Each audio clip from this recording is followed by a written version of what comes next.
Babatiin ko lang ng advance happy birthday si Edward Gargando, yung kakampi kong point guard na laging pinapasa sa akin yung bola.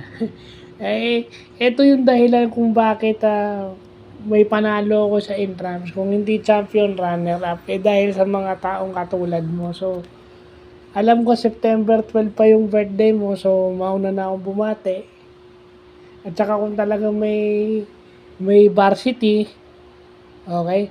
May varsity, ikaw yung definition ng varsity. Ikaw yun. So, happy birthday in advance sa'yo. More birthdays to come at sana hindi pa rin nawawala yung passion mo sa basketball at sa kung ano man ang ginagawa mo.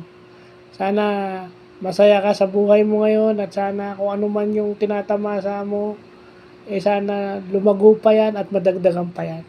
So, more birthdays to come and God bless.